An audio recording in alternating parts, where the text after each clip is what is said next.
বাংলাদেশের সর্বশেষ গুরুত্বপূর্ণ আপডেট সংবাদে আপনাকে স্বাগত। শুরুতেই সংবাদ শিরোনাম, পরে বিস্তারিত। শুরুতেই জানাবো, আবু সাইদ হত্যা মামলার আসামিদের গ্রেপ্তারে পুলিশকে আলটিমেটাম। কোটা আন্দোলনে পুলিশের গুলিতে নিহত বেগম রোকেয়া বিশ্ববিদ্যালয় বেরোবি শিক্ষার্থী আবু সাইদকে হত্যা মামলার আসামিদের গ্রেপ্তারের দাবিতে পুলিশকে আলটিমেটাম দিয়েছে শিক্ষার্থীরা। এরপর জানাবো, গত বছর বাংলাদেশের রাজনৈতিক নেতাদের সন্ত্রাসবাদের নামে শেখ হাসিনা আটক করেছিল, জানালো মার্কিন প্রতিবেদন। বাংলাদেশে 2023 সালে আন্তর্জাতিক সন্ত্রাসী হামলার কোনো ঘটনাই ঘটেনি, যদিও রাজনৈতিক বিরোধী দলের নেতাদের সন্ত্রাসবাদের নামে আটক করা হয়েছে। এছাড়াও নিরাপত্তা বাহিনীর বিরুদ্ধেও রয়েছে বিচার বহির্ভূত হত্যাকাণ্ড পরিচালনার অভিযোগ। 2023 সালে মার্কিন সন্ত্রাসবাদ প্রতিবেদনে বাংলাদেশ এ সম্পর্কে এমন তথ্য উঠে এসেছে। জানাবো, বাংলাদেশের সংখ্যালঘুদের সুরক্ষা ইস্যুতে অবস্থান জানালো আমেরিকা। বাংলাদেশের সংখ্যালঘুদের উপর কথিত নির্যাতনের অভিযোগ তুলে একাধিকবার মার্কিন পররাষ্ট্র দপ্তরের ব্রিফিংয়ে প্রশ্ন করা হয়েছে। এবার এই বিষয়টি হোয়াইট হাউসের ব্রিফিংয়ে উঠে এসেছে। এ বিষয়ে মার্কিন প্রেসিডেন্টের অবস্থানও জানতে চাওয়া হয়েছে। সংখ্যালঘুদের নিরাপত্তার বিষয়ে আমেরিকার অবস্থান জানিয়েছে হোয়াইট হাউস। এদিকে ট্রাম্পের অভিষেকে চীনা প্রেসিডেন্ট শি জিনপিংকে আমন্ত্রণ, অংশগ্রহণ নিয়ে দোটানা। প্রেসিডেন্ট নির্বাচিত হয়ে ডোনাল্ড ট্রাম্প চীনের বিরুদ্ধে যুদ্ধ ঘোষণা করেছেন। ট্যারিফ অর্থাৎ করের বোঝা চাপিয়ে দিয়েছেন দেশটিকে দাবিয়ে ফেলার জন্য। কিন্তু লোক দেখানো সব কথা থেকে সরে এসেছেন ডোনাল্ড ট্রাম্প। তিনি আগামী 20 জানুয়ারি আনুষ্ঠানিকভাবে দায়িত্ব নেবেন। ওই দিন শপথ অনুষ্ঠান ঘিরে বিশ্ব নেতাদের যুক্তরাষ্ট্রে আমন্ত্রণ জানিয়েছেন তিনি। এবারে জানাবো, ইমেইলে ভারতে একাধিক স্কুলে আবারও বোমা হামলার হুমকি। ভারতের দিল্লিতে একাধিক স্কুলে আবারও বোমা হামলার হুমকি দেওয়া হয়েছে। শুক্রবার 13 ডিসেম্বর এক ইমেল বার্তায় এই হুমকি দেওয়া হয়। কর্তৃপক্ষ জানিয়েছে, পুলিশ এখনও সন্দেহজনক কিছু পায়নি, খবর ভারতীয় সংবাদ মাধ্যম এনডিটিভির। এবং সর্বশেষ জানাবো, পৃথিবীর 30 লাখ নদীর প্রতিটি নিয়ে 35 বছরের গবেষণা প্রকাশ, হতবাক বিজ্ঞানীরা। বিশ্বজুড়ে বয়ে চলা প্রায় 30 লাখ নদী দ্রুততার সঙ্গে অপ্রত্যাশিতভাবে পরিবর্তনের মধ্য দিয়ে যাচ্ছে। এতে পানযোগ্য পানির সংকট থেকে শুরু করে আকস্মিক বন্যার ঝুঁকি সবকিছুর উপর গভীরভাবে প্রভাব ফেলতে শুরু করেছে।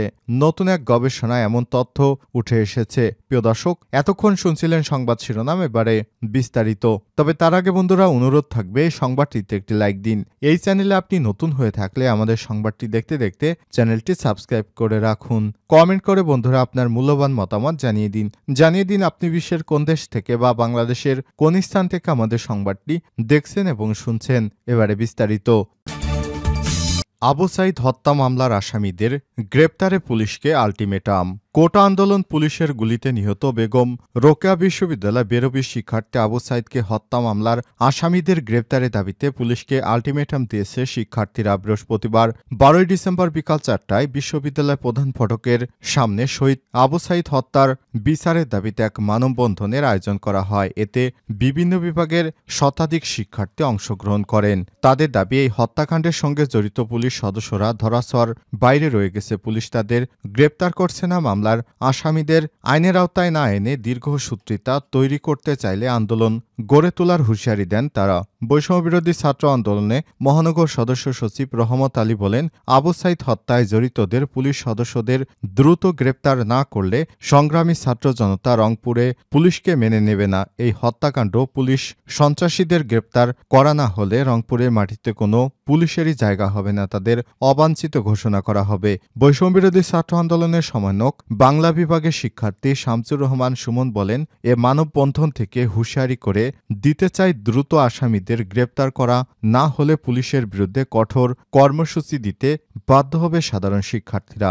মানববন্ধনে অংশ নেওয়া শিক্ষার্থীরা বলেন, ফ্যাসিস্ট সরকারের অনুগতরা পুলিশ প্রশাসনে বহাল থাকায় আসামিরা এখনও ধরাছোঁয়ার বাইরে অবস্থান করছে। আবু সাইদ হত্যার সঙ্গে প্রত্যক্ষ এবং পরোক্ষভাবে যারা মদদ দিয়েছে তাদেরকেও আইনের আওতায় আনতে ব্যর্থ হয়েছে পুলিশ। এর আগে গত 18 আগস্ট আবু সাইদ হত্যাকাণ্ডে পুলিশের সাবেক আইজিপি 17 জনের নাম উল্লেখ সহ ৩০ থেকে ৩৫ জনের অজ্ঞাতনামা আসামিদের নাম উল্লেখ করে মামলা করে আবু সাঈদের বড় ভাই রমজান আলী, পরে সাবেক প্রধানমন্ত্রী শেখ হাসিনা, সেতুমন্ত্রী ওবায়দুল কাদের, স্বরাষ্ট্রমন্ত্রী আসাদুজ্জামান খান কামাল, বেরবির সাবেক ভিসি হাসিবুর রশিদ, সাবেক প্রক্টর শরীফুল ইসলাম সহ ৭ জনের নামে মামলায় নথিভুক্ত করার জন্য সম্পূরক এজাহার করেন তিনি।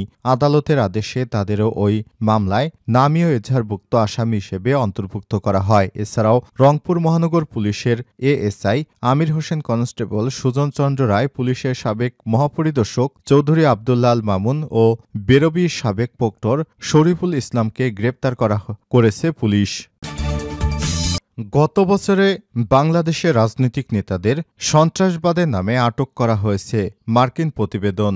বাংলাদেশে ২০২৩ সালে আন্তর্জাতিক সন্ত্রাসী হামলার কোনো ঘটনাই ঘটেনি, যদিও রাজনৈতিক বিরোধী দলের নেতাদের সন্ত্রাসবাদের নামে আটক করা হয়েছে। এছাড়াও নিরাপত্তা বাহিনীর বিরুদ্ধেও রয়েছে বিচার বহির্ভূত হত্যাকাণ্ড পরিচালনার অভিযোগ। ২০২৩ সালে মার্কিন সন্ত্রাসবাদ প্রতিবেদনে বাংলাদেশ সম্পর্কে এমন তথ্য উঠে এসেছে। প্রতিবেদনে মানবাধিকার লঙ্ঘনের অভিযোগ করা হয়েছে। এছাড়াও গত বছর সরকার কঠোরভাবে জঙ্গিদের দমনের চেষ্টা করেছে। বিশেষ করে আল কায়দা, আনসারুল্লাহ বাংলা টিম, এসআই সংশ্লিষ্ট নব্য জামাতের সদস্যদের আটক করা হয়েছে। মার্কিন প্রশিক্ষিত বাংলাদেশ পুলিশ কমিউনিটি একাধিক সন্দেহভাজন সন্ত্রাসীকে গ্রেপ্তার করেছে। প্রতিবেদনে আরও বলা হয়েছে যে মে মাসে কুকিসিন ন্যাশনাল ফ্রন্ট কেএনএফ-এর জাতিগত বিচ্ছিন্নতাবাদী জঙ্গিদের হামলায় বাংলাদেশের দক্ষিণ পূর্বাঞ্চল ও পার্বত্য জেলা চট্টগ্রামে ২ সৈন্য নিহত হয়। মার্চে একই ধরনের হামলায় আরেক সেনা নিহত হয়েছে। এছাড়াও প্রতিবেদনে বলা হয়েছে ডিজিটাল নিরাপত্তা আইন সংশোধনের বিষয়টিও তুলে ধরা হয়। এতে বলা হয়েছে ডিজিটাল নিরাপত্তা আইন সংশোধন করে সাইবার নিরাপত্তা আইন নামকরণ করা হয়েছিল, যা অনলাইনে সম্ভাব্য সন্ত্রাসী কার্যকলাপের বিরুদ্ধে করা হলেও মূলত বেসরকারি নাগরিকদের মতো মত প্রকাশের স্বাধীনতা চর্চাকে এর দ্বারা হয়রানি এবং গ্রেপ্তার করার অনুমতি দেয় বিগত সরকার। বাংলাদেশের সংখ্যালঘুদের সুরক্ষা ইস্যুতে অবস্থান জানালো আমেরিকা। বাংলাদেশের সংখ্যালঘুদের উপর কথিত নির্যাতনের অভিযোগ তুলে একাধিকবার মার্কিন পররাষ্ট্র দপ্তরের ব্রিফিংয়ে প্রশ্ন করা হয়েছে। এবার এ বিষয়টি হোয়াইট হাউসের ব্রিফিংয়ে উঠে এসেছে। এ বিষয়ে মার্কিন প্রেসিডেন্টের অবস্থানও জানতে চাওয়া হয়েছে। সংখ্যালঘুদের নিরাপত্তার বিষয়ে মার্কিন অবস্থান জানিয়েছে হোয়াইট হাউস। বৃহস্পতিবার ১২ ডিসেম্বর হোয়াইট হাউসের ব্রিফিংয়ে এ বিষয়ে প্রশ্ন করা হয়। ব্রিফিংয়ে জানতে চাওয়া হয়, গত কয়েক সপ্তাহ ধরে দেশজুড়ে কয়েকটি আমেরিকান হিন্দু গোষ্ঠী হোয়াইট হাউসের বাইরে প্রতিবাদ জানিয়ে আসছে। তারা শেখ হাসিনার পতনের পর বাংলাদেশে হিন্দুদের হত্যা ও মন্দিরে হামলার অভিযোগ করে আসছে। বিষয়ে প্রেসিডেন্ট অবগত কিনা বাংলাদেশের অন্তর্বর্তীকালীন সরকারের প্রধান উপদেষ্টা ড মোহাম্মদ ইউনূসের সঙ্গে জাতিসংঘ সম্মেলনে সাইডলাইনে বৈঠকে এ বিষয়টি নিয়ে তিনি উত্থাপন করেছেন কিনা।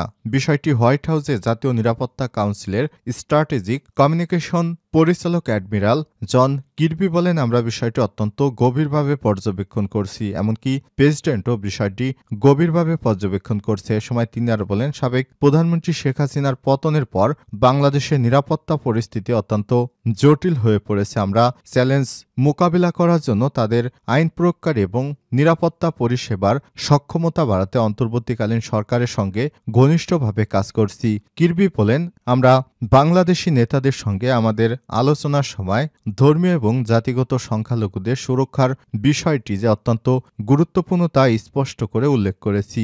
অন্তর্বর্তীকালীন সরকারও বারবার ধর্ম বা জাতি নির্বিশেষে সবার নিরাপত্তার বিষয়ে প্রতিশ্রুতি দিয়ে আসছে।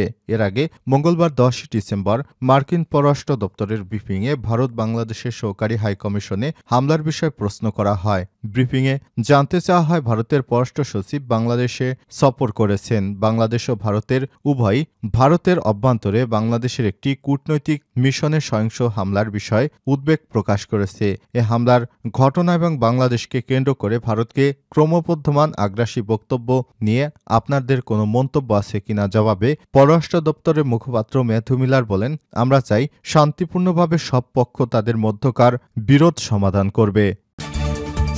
ট্রাম্পের অভিষেকে শি জিনপিংকে আমন্ত্রণ, অংশগ্রহণ নিয়ে দোটানা। প্রেসিডেন্ট নির্বাচিত হয়ে ডোনাল্ড ট্রাম্প চীনের বিরুদ্ধে যুদ্ধ ঘোষণা করেছেন। ট্রাম্পের বোঝা চাপিয়ে দেশটিকে দাবিয়ে ফেলবেন বলে জানিয়েছেন, কিন্তু লোক দেখানো সব কথা থেকে সরে এসেছেন তিনি। আগামী 20শে জানুয়ারি আনুষ্ঠানিকভাবে দায়িত্ব নেবেন ডোনাল্ড ট্রাম্প। ওই দিন শপথ অনুষ্ঠান ঘিরে বিশ্ব নেতাদের যুক্তরাষ্ট্রে আমন্ত্রণ জানিয়েছেন তিনি। অনুষ্ঠানে একজন অতিথি হিসেবে আমন্ত্রণ পেয়েছেন চীনের প্রেসিডেন্ট শি জিনপিং, কিন্তু চীনা প্রেসিডেন্ট ট্রাম্পের সেই আমন্ত্রণ প্রত্যাখ্যান করতে পারেন বলে জানিয়েছে এবিসি নিউজ।